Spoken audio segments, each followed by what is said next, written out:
പത്തനംതിട്ട അടൂരിൽ വീട്ടുകാരെ വീട്ടിനുള്ളിൽ പൂട്ടിയിട്ട് ഗ്യാസ് തുറന്നുവിട്ട് വീട് കത്തിക്കാൻ ശ്രമം. അടൂർ സ്വദേശി വർഗീസ് ഡാനിയലിന്റെ വീടാണ് കത്തിക്കാൻ ശ്രമിച്ചത്. ഡാനിയലിന്റെ മകൻ ജോമിനാണ് അതിക്രമം കാട്ടിയത്. മാനസിക വെല്ലുവിളി നേരിടുന്ന ആളാണ് ജോമിൻ എന്നാണ് പ്രാഥമികമായി ലഭിക്കുന്ന വിവരം. വിശദാംശങ്ങളുമായി ശ്രീരാജ് ബാബു ഉണ്ട് പത്തനംതിട്ടയിൽ നിന്നും.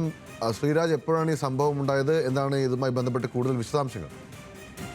ഗൗതം, ഇന്നലെ വൈകിട്ടോടുകൂടിയായിരുന്നു ഇത്തരത്തിലൊരു അക്രമ സംഭവം ഉണ്ടായത്. മകൻ ബാക്കിയുള്ള കുടുംബാംഗങ്ങളെല്ലാം വീട്ടിനുള്ളിൽ പൂട്ടിയിട്ട ശേഷം വീട്ടുപകരണങ്ങൾ, വീടിന്റെ ജനൽ ഉൾപ്പെടെ അടിച്ചു തകർത്തു. ശേഷം ഗ്യാസ് സിലിണ്ടർ ജനൽ പൊളിച്ച് ജനലിലൂടെ അകത്തിട്ട് ഗ്യാസ് തുറന്നു വിട്ട ശേഷം വീട്ടുകാരെ ഭീഷണിപ്പെടുത്തുന്ന ഒരു സാഹചര്യം ഉണ്ടായി. നാട്ടുകാരെല്ലാവരും ഓടിക്കൂടിയെങ്കിലും ഇദ്ദേഹത്തിന്റെ അക്രമം നടത്തുന്ന ഒരു ഭയത്തിന്റെ പുറത്ത് ഈ വീട്ടുകാർക്കടുത്തേക്ക് ആരും എത്തിയിരുന്നില്ല ആദ്യഘട്ടത്തിൽ.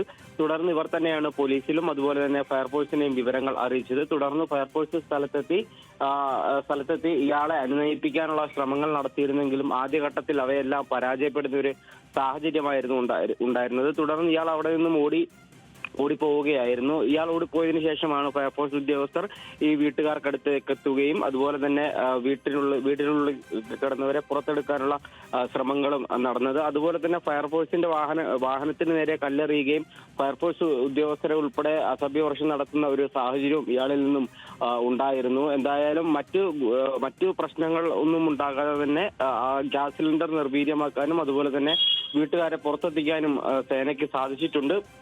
അതുപോലെ തന്നെ ഇയാൾ മാനസിക വെല്ലുവിളി നേരിടുന്ന ആളാണെന്നാണ് പോലീസ് പറയുന്നത്. അതുപോലെ തന്നെ മറ്റ് കേസുകളും ഒന്നും എടുത്തിട്ടില്ല.